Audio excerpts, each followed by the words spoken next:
you would show two flowers pressing against each other in Hindi cinema. If you were really bold, you'd show an actress draped in a white starry standing under a waterfall or perhaps a rain sequence. Today, of course, it's a different age. In many ways, it's a hypersexual age. And there is no Hindi movie complete without the mandatory item number. But even though women, and women especially, have started wearing small clothes and dancing provocatively, does that really signal a coming of age? Has Indian cinema really become adult? We have seen in the past all kinds of movies that have, in a sense, explored new boundaries. Love, Sex and Dhoka, Dev Di being two among them. And now, one of the most talked about and anticipated releases, The Dirty Picture, has Vidya Balan playing the role of Silk Smitha, yesteryear's seductress, who used to be known as Thunder Thighs. Could you even today call a woman that and get away with it? And I'd like to start with Mahesh. Mahesh, there were movies like Arth, for example, which looked at an adulterous affair, which looked at a man stepping out of his marriage with those two greats, Shabana and Smita Patil. Yet even today, it's quite rare for Hindi cinema as such, where most people come wanting a happy ending, to move out of love as we understand it, sex as we understand it. How much do you think we're willing to move out of the safe zone when it comes to sex and love? Well, they say the more things change, the more they remain the same. The truth is that I come from an era, the 70s, where our predecessors said, in Indian movies, good people fall in love, only bad people have sex. But that is the mindset which we were kind of... How do you explain so many of us Indians then? Well, many bad Indians. Very few good ones. I used to always ask, how can something from which I have come be dirty? And I used to always say, if sex is right after marriage, it should be right before marriage. And if it's right inside marriage, it should be right outside marriage. So they said, blasphemous. But in the dawn of the 21st century, when I made Pooja Bhatt's Jism, there was a dialogue where Bipasha Basu, the diva, says, this body does not know love, it only knows lust. I have never loved anybody. Now that was one hell of a quantum leap. India had changed. And India had changed because the demographics of India had changed. The world had changed. But the Indian cinema had not kept pace with it. Yeah. And I think that the fact is that you are still prudish and the change is cosmetic. Deep down, the traditional narrative still kind of ties you up unless you have a man as brave as Q. Q is, of course, Kaushik. He calls himself Q now, and some very out there, provocative, outspoken films. But first, Vidya. Yeah. These days, they're saying Vidya Balan is sizzling. That's what they say. How do you feel beyond all the attention that you're getting, playing a very individualistic persona like Silk Smitha, but knowing that she was once tagged as the sex element in the film, the precursor to the item girl, Thunder Thighs. Yeah, I know that kind of objectification used to bother me initially. But, you know, I've begun to take it in my stride now, because I'm saying even if it gets noticed because of this and people reach the theaters, they'll see her, Silk, the character in the film, for beyond the body. You know, that matters more to me. If this is grabbing attention, great. But they'll realize that we're going beyond the body. And I think that is really the change that's happened in cinema. Well, people have always worn skimpy clothes. Yeah. But I think there is a certain brazenness in women today that's being portrayed in cinema, which is very liberating. So it's not just about me wearing a certain kind of, using a certain kind of wardrobe or anything. It's also, it's more about the attitude. It's not just the physicality. But isn't it ironic that the attitude that you're actually, in a sense, portraying is something that belongs to a few decades ago? And in a sense, somewhere one feels that it's actually over time that women have become more boxed in than less. I would agree with you, because I think even in cinema, you know, women had better roles, better etched out characters previously, and then we went, there was a downward slide, and I think we really reached a stage where you could take the woman out of the film and it won't really make a difference to the So Silk Smita plot. to you represents the modern Indian woman's devil-may-care attitude. I'm who I am, the rest be damned. Yes, it's completely unapologetic, which is why I think while everyone is saying, oh my God, how did you do this? How did you agree to do this? And all of that. I think I use the word liberating very, very consciously because that's what it's about, you know, when you're being unapologetic about your choices, about what you do, about the way you do it. I think that really is what freedom and liberation is about. Abhay, you're always tagged with he's the boy who does alternate cinema, maybe changed a little bit after Zindagi Na Mile Dobara, but Dev D, modern day Dev Das, you throw in a bit of drugs, you throw in a bit of obsessive love. Do you go far enough with sex? When I say not you, I don't mean you personally. I won't ask you personal questions. Does Hindi cinema for you go far enough with it, or do you agree with Mahesh in a sense that, you know, the veneer has changed, but internally we're just a bunch of hypocrites? I do believe in what he says, but I put it slightly differently. I like to say that Indian cinema is going through the puberty stage right now. So I haven't think, come of age yet. Yeah, Just as in now... beginning to understand sex. Yeah, it's not even the beginning of an understanding. It's now being allowed to be a bit bold superficially. So, okay, they allow that much more nudity because there are laws that now permit you to do so, or there are women who are willing to do so whatsoever. Yeah. And I think filmmakers a lot of the time just sort of take advantage of that, because at the end of the day, a lot of them are mostly businessmen, and you know that sex sells, and so they use it for that purpose. But does Indian cinema really go deeper into the root causes of sex, sexuality, lust, love, and all that kind of stuff? I still haven't really seen. And Dev Das is an example of that. In the book that I read, I think it was a clear, subtle hint that he was having sex with Chandramukhi. Yeah, which you never see in the movies, really. In the movies, it's all sanitized. And, you know, and that's the choice we had to make on our film, is like, does he have sex with Chanda or not? And even Anurag wasn't clear on that. Abhay is Dev Das. It's Paro who is so sexual. And it's Paro who's, Yeah, in fact, so it's the Paro's image that is so attractive, because in the older Devdas, she's this, you know, pious, pretty like the courtesan. Like the courtesan who is only praying to the god and dancing. She doesn't do anything else. Khushbu, can I ask you, representing, in a sense, Tamil Nadu, the state of Tamil Nadu, we've gone from being actress to politician. What is a Silk Smita for you? Many people have made the point that Tamil cinema or even Telugu cinema, even from before, was much more willing to be blunt about sex than Hindi cinema. Not exactly. In fact, Malayalam cinema was associated saying that, okay, you say that soft pornographic films were made only in Malayalam cinema, not Tamil and Telugu, of course. But we had songs where we had apples falling all over, and then you had... Apples? Yeah, and then you had... Garden of Evil. Absolutely. So, you know, you had those kind of filmmaking. But for me, Silk Smita was the first star I saw when I went to Chennai. I remember going to a set, me and Smita did a film together, and I walked onto the set and they were waiting for someone, and I didn't know who they were waiting for. And then they said, okay, she's come, and there's hush silence, and there are a lot of whispers around, and somebody pulls out a chair, puts a towel, and like, okay, who's come? And there's this plump, a little tall, dark, plump woman walks in, and she is skimpily dressed, and she's not bothered that there are people looking at her. She goes, she sits on a chair, she puts one leg on top of the other, and she turns and a glass of juice comes and she drinks. And I was like, who's that? And they said, that is Silk Smita. So that was she was the first star. There was a time when you could not imagine a Tamil or a Telugu film without her dance. Because you had distributors who were not bothered who's the actor or who's the hero or the heroine. But they say, Silk Smita, is she there in the film? Is her number there? But here's a question, and Vidya, if I can take that to you before I come to the others. Do you believe that the sexuality of women today, even a character like Silk Smita, who was clearly a trailblazer in her own way, is very much through the male gaze? Or do you believe it's changing, because you will see a mandatory shirt off now for the Gen Next male actors as well? And the shirt off is a big thing. I know, and the wax women chest. also have that, beautiful bodies, so I'm sorry to be saying that, but I think it's definitely through the male gaze.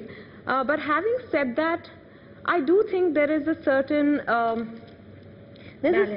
balance that's slowly creeping in. Yeah. You know, we're a long way from it being a completely balanced picture, but I definitely think we're veering in that direction. I would like to add to what Vidya says. See, I think the problem about whether it's Silk Smita or a Helen is about just celebrating your own sexuality.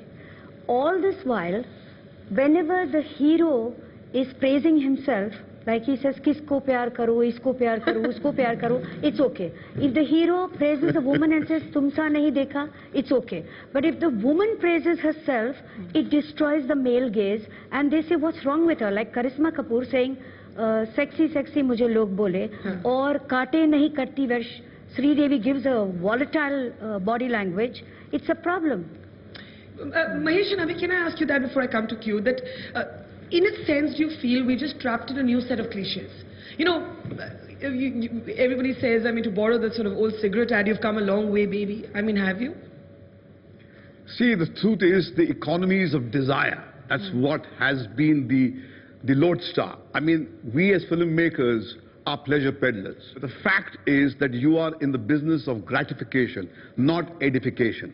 The 2 hours cinematic experience is an audio-visual drug, and that is supposed to uplift the consumer from the stage that he walks in and hurl him into some zone which is higher from where he came in.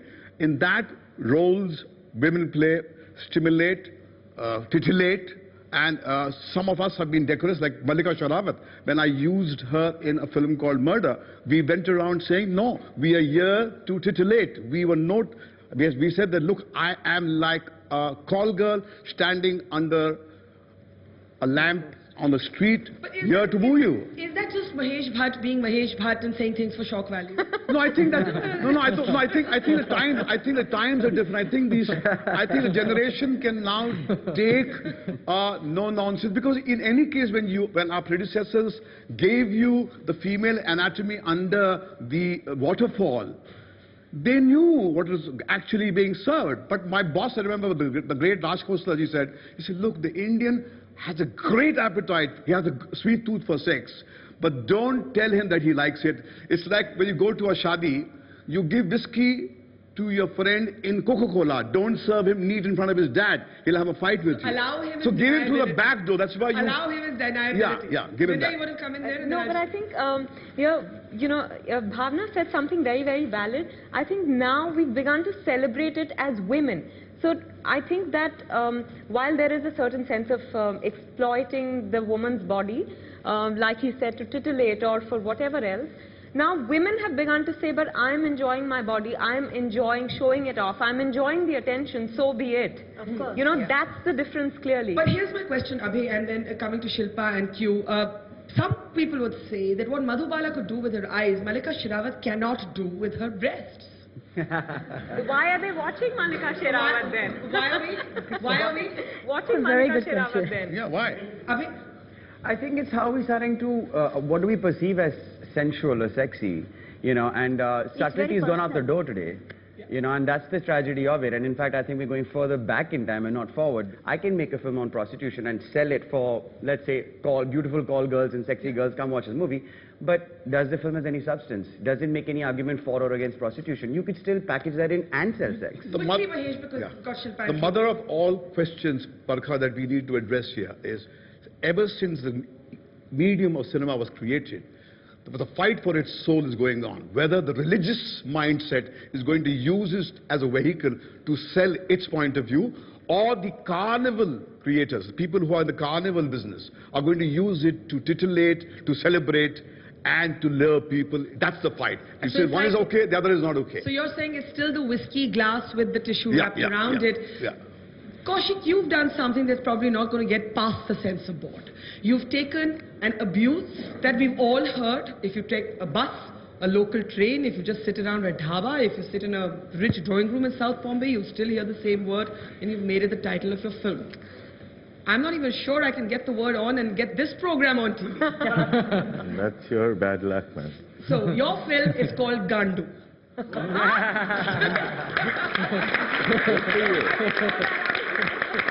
Welcome to a new India. Now tell us why. Why? Was it a kind of immediate attention? You knew, you name a film this and immediately it's at least going to get talked about. Your critics will say, hey, this is an easy way to get a film spoken about. Kal ko kuch bhi bol do, koi bhi gali laga do. To kiya nahi kyun? No, but what was the thought? Where do you see yourself as, you know, a kind of outside the mainline filmmaker dealing with these issues of sex? Well, I would like to say that, I mean, coming from a legacy of Mahesh Bhatt and several other filmmakers who have pushed the boundaries to a large extent, Girish Karnad is one example that comes to my mind, Manikal. And you see, till the 80s, we had a very serious parallel cinema movement that was going on, which was partly supported by the state, and this is something that I wanted to talk about. Public money and public idea of art is something that we took away from citizens of India. It is there in our constitution, but we don't practice it. So now, everyone thinks for the last 2 generations that cinema is only entertainment. It is not. In the rest of the world, cinema is considered to be an art form, a collective art form. So in a country like India, which is besotted with Bollywood, and I give you guys your 2 moments of pleasure, but we also need this. Where is pure information, like Abhay was saying? What is the connect to the subject? So if I'm talking about sexuality, let's talk about Gandu. How is the word? What is the word? It's a gutter word. It's an isolated word, which is a very old word. It can be traced back to 500 years, if not more. When did it get dirty? When did sex get dirty? How traditional are we? So in this day and age, I think we have the right to information. And we have a new you're making generation. an interesting point that you're saying that while there is, give Bollywood its due, you've got to have space for other kinds of thought, other kinds of otherwise we'll die as a democracy. Absolutely. We'll die as a democracy. We will be collective, we'll be only consuming trash. And you're homogenizing, in a sense, art is what, and creativity. Shilpa, from a feminist perspective, from a gender studies perspective, it's interesting because today a lot of women, as Vidya was saying, you know, we're saying, listen, we like our bodies, but do we really? Because there was a time, and somebody made this point, that at least in the 70s and 80s, you did not need to be anorexic, you did not need to be silicone implanted, you did not need to be photoshopped. You could be thunder thighs and still considered sexy. Could that happen today? That's a good question, whether you could be thunder thighs and be sexy. But certainly I think that our bodies are becoming more and more circumscribed, and there is a certain body type that is... A construct of beauty. Yeah, and what Mahesh Bhatt says is very interesting in terms of catering to the consumer, because I think we are caught in the throes of a kind of global modernity, where we're trying to be both desirable, because being sexual in a particular way is also tied to a notion of global modernity and world-class cities and so on and so forth. But at the same time, we have to keep asserting we're sexy, but we're respectable. You know, and if you see a lot of Hindi cinema heroines eventually are retrieved from that role, and they attain a certain kind of respectability that is sexuality encased within a romantic relationship, which may or may not be marriage. I think that boundary has been pushed. Khushbu, can I just ask you before I take a break? So interesting that, you know, you are a participant in this panel, you've been an actress, but when in a sort of creative role, you made an observation about sex and the safety required to have premarital sex, which was surely common sense. You were hounded. I mean, you were hounded. Yeah. And so, you know, that just makes you feel that what good is it if, you know, women can feel comfortable on screen when a woman can't take a public position on safe sex? Barkha, the thing is, it was not the common man who was standing outside my door and hounding me. It was 2 different politically inclined parties who wanted 2 minutes of fame, because by-elections were around the corner. Absolutely. And they wanted that 2 minutes of fame. Okay, this is what she said, and this goes entirely against the rule of being a proper described Indian sari-clad Indian woman. All these men, they definitely enjoy sexuality. All these men, they definitely have sex. But for them, the problem was, you being an actor and a woman, you cannot make a sensible statement. All right, we need to take a break. When we come back, we're going to open the floor to the audience. Some very interesting points have come up.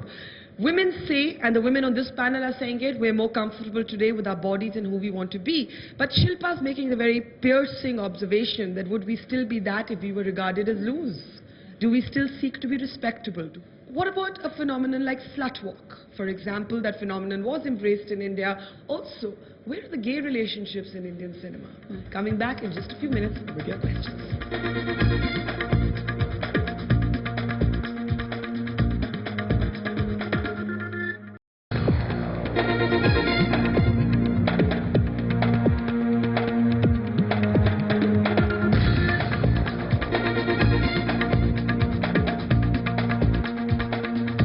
Welcome back. You're watching We the People. We're debating whether Indian cinema has finally come of age. Can we call our cinema adult? Before we return to our panel, let's take some questions from the audience. Yeah, so I was speaking in reference to a movie Love, Sex and Dhoka. What I want to ask the panel is that isn't there this hypocrisy between a filmmaker's freedom of expression and it being used as a rather cheap tactic to gain publicity for the movie Could you be a little more specific? by making it sexually explicit? And then what? You go to the theater with expectations that it's going to be a little more sexual, and then it's not. Yeah. Exactly. Yeah, but then I think you should. You're saying the promos end up being a lie. I want my money back.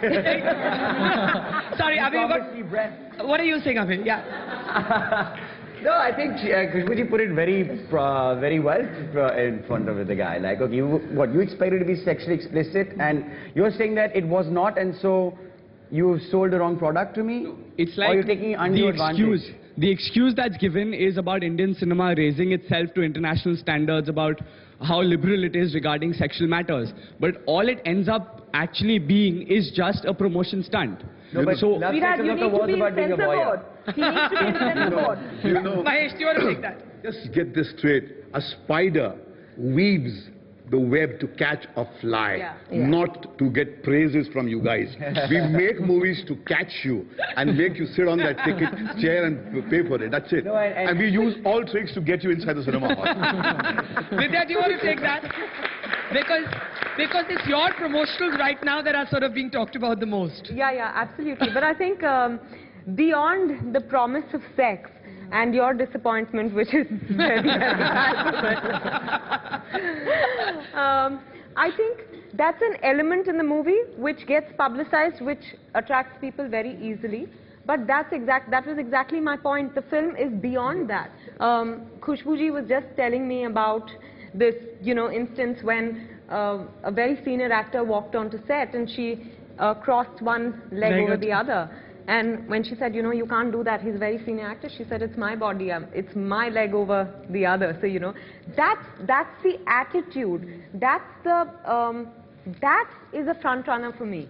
So as long as people are also getting to see that, whatever the bait. My friend Harish here, who actually told me once that he came out as a gay person to his mother after watching I came out Dostana? after watching Dostana. Okay, tell us what happened. I went with my sister, not my mother. My mother knew that I was gay. Oh, sorry. Okay. She was 13 years old, so I just watched the whole film. And after watching the whole film, when I got out, and I thought that now is the time that I can come out to her. And I just tell her that, you know what, I'm gay. And there was this silence. And I was scared. I didn't know how she's going to take it. And after that, after a while, I ask her, and she just looks at me and she tells me, are you gay like John? Or are you gay like Abhishek?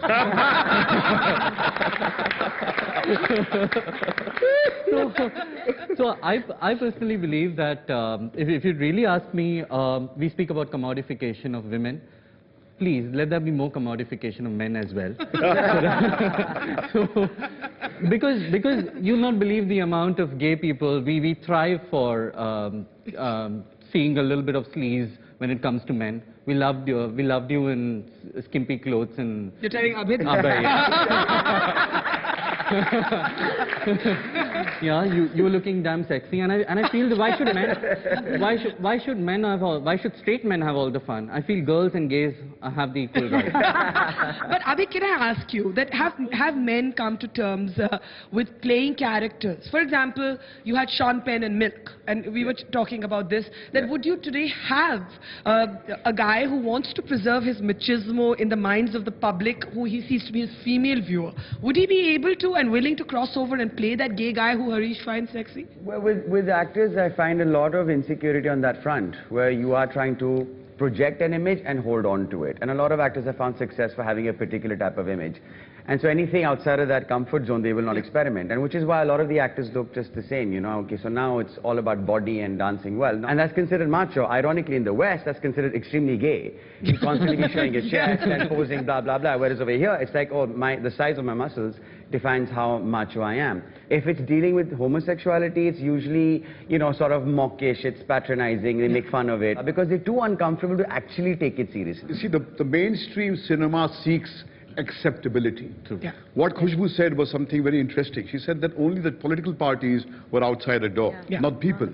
Now the political parties were using the stick of the traditional narrative. You see, unless you endorse, defend and perpetuate the traditional narrative, you don't get mass acceptance. That's why Bill Clinton talks about the family values, yet uses the White House as a pleasure parlor. That's a fact. Yeah. Bhavna, I feel Hindi cinema has always thrived on passive homosexuality. All the two-hero friendship films that we watch, with whichever pair, whether Shashi Kapoor, Amitabh Bachchan, Vinod Khanna, has always been kind of passive homosexuality. Like subliminally, or a gay subtext. If two heroes are involved with one woman, they always say, "Arey tu le le, tu le le." If two heroines are involved with one man, they are ready to kill each other. Yeah. Going back to your sexuality of Madhubala making the eyes and Malika Sherawat having to remove her clothes, I think history has proved that to be a #1 heroine, you have to have sexuality in you. And I remember when Vidya Balan made her debut as Parinita, a top filmmaker called me up and said, "What did you think of Vidya Balan?" I said, "She's beautiful." He said, "Yeah, she's beautiful, but she's like my bhabhi." And now today the same filmmaker says, "What do you think of Dirty Picture?" I said, "She's killing." And he says, "Yeah." You know, so see, they've all wanted. But you know, Vidya is one of those rare heroines who has started from getting acceptance from the purists, the movers and shakers. And she has had the audacity to kind of come down into sleaze. Otherwise, the Malika Sherawat and the Bipasha Basu begin here and want to evolve into an asexual image. Because the big bucks are with the family audience. Yeah, but this is what I want to ask you, Vidya, that isn't it so irritating that you have to either be the bhabhi or the bombshell? I mean, most women, most real women are neither. Yeah. We are in the middle. We're fat and bumpy in some ways, but we like sex. Like I said, it used to bother me previously, but I've made a conscious choice to be part of a change, however difficult that change is. And that change is not going to happen overnight. We all know it.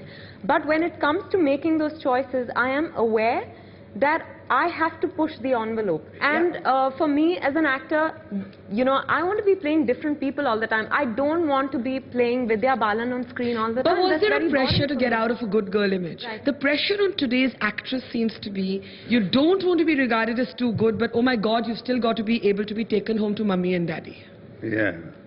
I think that's changing a bit. Like I said, you know, it's very upsetting sometimes to see actors who can make valuable choices not do that because they come under some kind of pressure.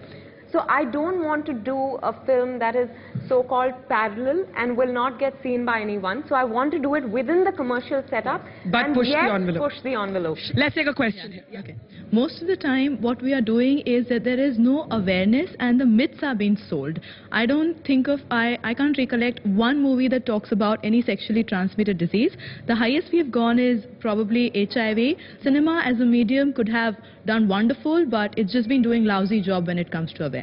But on the other hand, and Kaushik, maybe you want to take this, some people would argue that it's not cinema's job to be the public service campaign.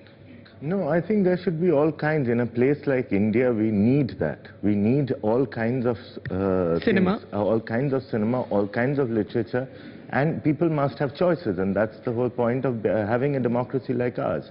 And she's right, there is very little information. There should be some people dedicating their lives to explore these arenas. And people like me, I mean, we are trying to do that. That's why I would like to call myself a development worker more than a filmmaker, because I spend much more time doing that. Okay, but I guess the point you're making is there's space for all kinds. I'll try and come back to you. Let's take a question here. When is it becomes only a titillating or celebrating one's sexuality? And when does it cross the limits and it becomes debased and getting the woman's sexuality being abused? What is the thin line? I guess the question is, is there that distinction between erotica and pornography? Does that distinction matter? And should it matter? Abhi?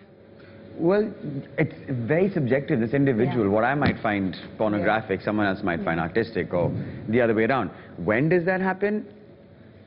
Really, I mean, you have to... Like I said, what is the film selling to you? No, really, at the end of the day.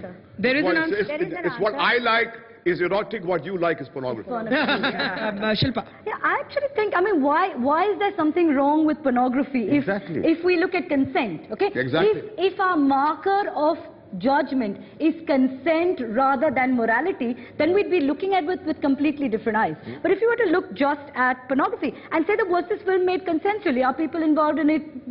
So why is it that the pornography industry is exploitative? Why is not domestic work exploitative? You know, it's this kind of thing. Why is sexuality the special case in Harish, you wanted to come in there quickly? The person who goes and watches the film is above 18. Yeah. So how does the point come? So an above 18 person can go out and have sex, can make babies. Once you are above 18, then you can watch anything that you want. So remove the censor board, have the censor board till... Why would there be a public morality? Well, who should judge this? Yourself. So True. Therefore, the only censor that you might have is yourself. But I want to come back to... Vidya, give me a second, just coming to you. A question out there. Abhay said in the beginning, we've gone back, you feel sometimes, not forward. Yeah. Why do you feel that? And you feel that in regard particularly to how women are portrayed? No, it's in sex and sexuality in general. Because I find that, I mean, like for example, Vidya said, you know, if I'm comfortable in my body and I want to show it off, I want to enjoy it, there should be nothing perceived as wrong about that. I, as a filmmaker, can be like, oh, that's awesome, yeah, go, please, take your clothes off and dance for me. and shoot it, and maybe not even, I mean, it could just be exploitative as this man asked. Like, it could just be purely titillation and nothing else. I find that sex is just being used for the sake of titillation, really. And it's not going beyond. I don't find... And Mahesh is saying like so dirty what? pictures is probably the first... See, the tyranny of taste. See, this is a class issue, you see. Yeah. There is a Bhojpuri consumer. Yeah. Exactly. He finds something very gratifying. Yeah. And you feel you got an evolved aesthetic sense. Yeah. And you call that depraved... And I think who gives you the But there were movies that were made. But Mahesh, this classism began with filmmakers who catered before the age of the multiplex to the Chewani class. There was an imagined liking of the Chewani class. It sounds awful, it sounds classist. We have Chewani class back again. Sorry? Sheila and Munni were all Chewani class. Exactly. Who's Sheila ki Chewani and Munni badnaam hui, that's Chewani class. Jalebi bhai, doesn't it cross classes today? That's all Chewani class. So what classes are we differing? There is a difference between the classes. No, there is a... It's all in your eyes, how you look at it. That's how you look at it. I think I would like to make one point there. It is the commodification and the homogenization of India, right? We are seeing right now. Yeah. Like, for instance, your film is actually something that I, as a teenager growing up in Calcutta, that is where I learned my sex from, because we didn't have any porn. You know, Silk Smitha and these key movies where porn clips would be cut in. Okay, so we would be, you know, we would make friends with the gay men, so they would tell us, okay, this time. That's where sex education came from, right? For us. Yeah. So we grew up with this confusion. Actually, that's a that's a very important point, that this is a country where even the teaching of sex education in schools is still so contentious. Yeah. Most kids do get, even today, their understanding of sex from their magazines. Now the internet. There used to be movies like Gupt Gyan. They used to run the full houses and there were sex education films. Vidya, can I ask you that you're all saying, oh, it's a matter of taste. But something is instinctive also about taste. It's intuitive. Is there a scene which you as an actress would say, I'm not going to do it because this is vulgar? On this film, for example, the character is such that she celebrates her sexuality. And you know, Milan Luthria, the director, and I had a very open discussion. He said, we're not going to be holier than thou about this. And I said, I'm absolutely okay. As long as I know what and how you're shooting it, and I'm comfortable with it. And I was absolutely comfortable with it. But is this something you haven't been comfortable with? No, as long as I know, as long as it's a choice I'm making, I'm okay as long as it's a choice I make, even if it is to titillate. Khushbu, we are still a country where our parents like to imagine that their children don't have sex. You know, they don't. They don't want to go there. I mean, I'm seeing, right? Do you imagine your kids? Or children imagine parents don't have sex. That also. That also. We find the visualization of sex with people we know an uncomfortable area. You know, it happens to other people. Yeah? Then, when we talk about free choice and all of that, are we really that free? I'm a parent of 2 growing up girls, very young, but 11 and 9. But yes, the discussions do come, and this is the age where they have a lot of queries. I think it's very important that rather than they going at the tap of a finger, you have computer where they can get into any site and learn. I think it's very important as a parent for me to give them the right answers. But of course, within the parameters where I know this is what to be said at this stage of life, at this year. But I'm just wondering, for all the actors and directors on this panel, that is there something that you have done in a film, but you die if you had to watch that movie with your parents? Abhay? Devdi. I sent Bobby and my sisters and everyone, and they abused me because I sent them with my parents to watch that film and as a trial. And they were like, it was so embarrassing. We loved the film, we were laughing, but we kept singing in our chairs because our parents were there. And my aunt, bless her, she's passed away recently, prayed that the film won't get released. And she thought, that it would get banned by the censor. And the scene that she hated most, and even though the film was a hit, she didn't give a damn, was the one where Paro drives that cycle into the field with the gadda. And she found that more highly offensive. But I want to say something about Devdi, an actress. Vidya? You did take your parents to watch Dirty Picture? Oh, most definitely. They even know what the Dirty Picture is all about. I like them to know from me rather than to know from the papers or from the world. And they always watch previews before the film releases. But I remember a funny incident when I watched Ishqiya with my parents, and my dad came out looking shell-shocked, and I was like, you know, I couldn't even muster up the courage to say, was it really, I don't know, I didn't know what to say. And then he said, I didn't understand a word. What kind of Hindi was that? So clearly it wasn't about, you know, there's something the great filmmaker David Lean said. He says, individually we have a different morality, but when you sit down in a cinema hall, 1,000 people, they have this mob pretentious mentality. They cannot take it. So there's a hypocrisy of the mob. That's a very interesting observation. I would like to say something. You know, it's not only about what Vidya just said or Abhay said. You know, sitting with your relatives, your parents, or your uncle and aunt and watching a film. It's very different because it's a personal experience. My husband became an actor, and for the first time, he was dancing on the stage, and the female lead was, you know, like going all over him. And my girls were a little more younger, and the older one, she was right next to me, and she started crying. She was pinching me, and every time the heroine went and touched him, and she pinched me so much. You know, and then of course, the film was a huge hit, but then every time she sees her father on screen, and every time there's a love scene, she's like, I have a dust in my eye. I have a mosquito bite. Can I go to the loo? She still does that. And did you pinch your husband after that scene? No, I think that, no, but initially I was like watching like this, and the minute that scene came, I was like, okay. You know, so I think it's very, very natural with the person you love or you spend your life with. All right, let's take a question. Okay, actually I've come here with my dad. Say hi, Dad. Where's he? Oh, there's the dad. Okay, so anyway, it's a very open atmosphere which I have at home, which is why right now my question is it possible for a person, and especially for a character on screen, to intelligently enjoy sex without, especially for the female, without necessarily losing the good girl image. Or the sense of self-respect, I think is what you're trying to say. Exactly.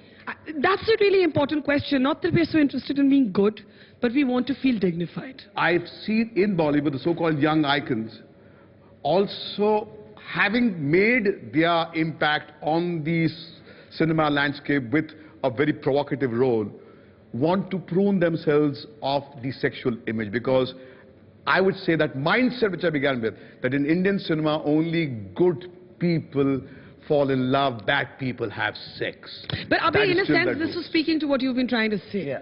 Well, I think it's a very good point. It's like, can I see something of a character in a film who enjoys sex and sexuality, and there's nothing, no aspersion on her character as such, then can I see that? But I haven't seen that very often, and I'm hoping Dirty Pictures will be that. He doesn't realize it, but he is the good boy. He's the good boy? And he is the sex symbol on screen. He is the combination of both. Yeah. I don't think Abhay is a good boy. You know me well enough.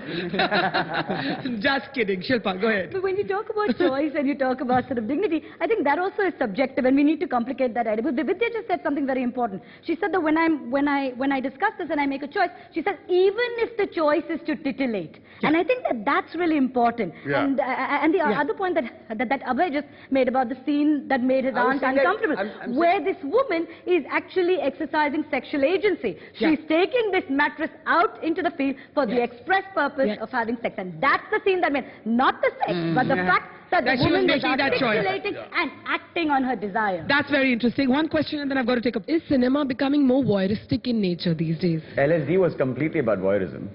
But it was dealing with voyeurism as a point. But I think it was exactly doing that. I think it was also complicating the idea of voyeurism. We are a country of voyeurs. We're always interested in what's happening next door. In the neighbor's house. In the neighbor's house. All right, a quick break, then last comments from our panel. What's the one thing that if you could make a film of your own, you'd want to see in a film that would make you feel, here's one step towards adulthood? Final comments from our panel after the break.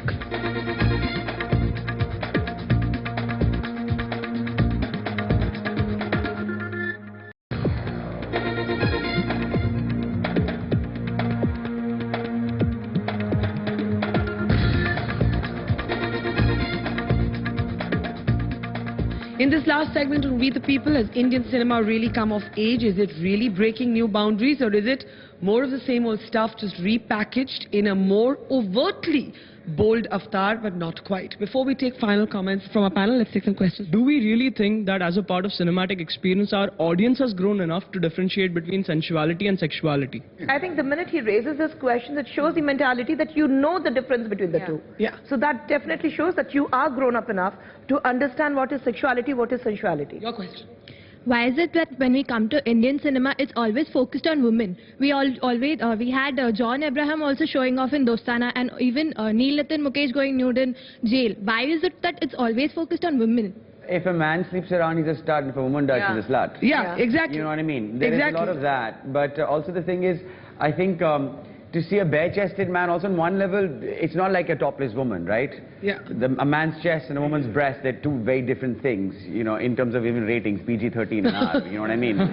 So there's a lot of those questions that comes in. But that's because that's how it has been constructed. Exactly. It's not intrinsically that a woman's breasts are sexy and a man's chest is not. For that matter, why is nudity anyways affected? Basically, a sexy man won't make people uncomfortable in the same way as a woman exercising sexual agency, as you said. Sex also at one level can be used for control. So a woman overtly sexual is a woman in control. You know what I mean? And that's uncomfortable. And all right, the like of social control is to control the woman's all right, let's take a question here. My question is to Vidya Balan. Did you ever think that your image of a typical Indian pure woman after you did... What's a pure woman? Go ahead. Yeah. So will that be tarnished or will that be transferred? You did roles like Parinita, Pa and Bhool Bhulaiya. Will it be transferred to a sex symbol? I did Pa, where actually the woman was absolutely in control. She had premarital sex and she decided to have a child out of wedlock. So I think that is very progressive to me. Okay, I'm going to start winding. In the music launch of the Dirty Picture, you have mentioned that you have never enjoyed being a woman more than being on the Dirty Picture. Yes. So what is it that made the distinction? I think it celebrates a woman in her every avatar. You know, it celebrates the body, a big body at that. And you know, today there's so much pressure on being a certain way, even physically. I think I've just, with this film, I've debunked all of that for myself. And hopefully for a lot of people after they watch you're saying the you've been film. able to break certain beauty myths in a sense with this? Yes, I think, you know, I've... Zero figure. I've actually had to... Size 0 is dead, or not dead, but doesn't have to be the only equivalent form of beauty. Yeah, and I always found that very restrictive and troublesome, because I've never been the size 0 type. So I've always told myself that I feel absolutely desirable. What's the problem? But now with the dirty picture, there's a certain sanction that comes to it. So. Okay. You know, especially about Vidya, all the films, she has had sex in probably every film of hers. You know, even in Parinita she had sex. And except that there you didn't show the... And there is always this constant thing that you have to either show the woman as a Sati Savitri or a slutty Savitri. So there is this in between, especially Vidya's films, all her films for that matter. Okay, let's take a question. How has the difficulty level changed with years in shooting an erotic scene? Earlier when we used to shoot a sex scene, there was the stress level used to be there. And finally you had the feeling, oh, we finally got it out of the way. Now the girls are much more easier, and I think they're not so held back. Earlier, when there was a sex scene, from the very first shot, there used to be this hush feeling, and there was one refrain, जिसका काम नहीं है बाहर जाओ. Only 2 or 3 guys, baki, one light boy standing on the top looking at what's going on. And the actress would finally make you feel that she has done you one hell of a favor after having done that bedroom scene. So that has changed. All right, very last question. Earlier 70s and 80s, it was जो बिकता था वो दिखता था. आज जो दिखाता है वो बिकता है. नहीं, हमेशा जो दिखाता था वही बिकता था. अब हम खोल के दिखाते हैं, पहले वो छुपा के दिखाते थे. All right, last comments now. Q, if I can start with you. The one thing you'd like to see in mainline cinema when it comes to sexuality and you haven't seen? I think what is happening to mainstream cinema in India right now is getting matured. So I guess maturity means on every discipline, it's not only sexual. It's political, it's to understand and study different subjects which are actually critically affecting your daily life around you. I actually think that many narratives of Hindi cinema or other cinema are quite complex, and they do lend themselves to being read in a variety of ways. I thought Honeymoon Travels did that very well. So you had a gay man trapped in a marriage. You had another man who was asking questions. So he was gay, he was not gay, he chose to stay in that marriage. And the one couple that appeared to be perfect turned out to be superheroes. So, you know, it's impossible. You know, that level of perfection and compatibility is impossible. Bhavna. What I would like to see in Hindi cinema is admission and acceptance of attraction, whether while you are in marriage, outside marriage, or anywhere. Absolutely. Whether it's even a gay choice. Mahesh, are we at the point where we finally lost the sort of Lady and the Tramp or Lady and the Vamp labels? Well, when I was doing some research on Indian cinema, there used to be a Savitri and there used to be a Julie. The Julie was an import of the Western mind. I think what's happened with the advent of time is they have kind of welded, and today the heroine does a bit of both. But there is a part of it which says, thus far and no further. It's quite layered, it's hard to put in words, but I think one way of putting it is I'd like to see a distinction between sex and love, because somehow we always marry the two. You know, so whether it and they're not always the same. They don't always go together. They don't always have to go together. And for some reason, we always dignify a person by saying, oh, they fell in love. You know, and so then that sex is justified. You know, and I think that distinction is to be made. Sex is not necessarily love, and love is not necessarily sex. And I don't see that distinction being made. Interesting. Vidya, last word to you. Do you think women will get at a point where they won't search, that as they're asserting their individualism, they will stop caring about approval? I mean, I think that's where the last bastion is broken. Yeah, I think celebration of self, and unapologetic one at that, is what I'd really like to see in film after film. Well, I think a dialogue has begun. Maybe we haven't gone far enough, but at least we're talking about it. There's a churn in our society, and cinema's reflecting it. Big round of applause to our panel. Some great movies. Thank you very much.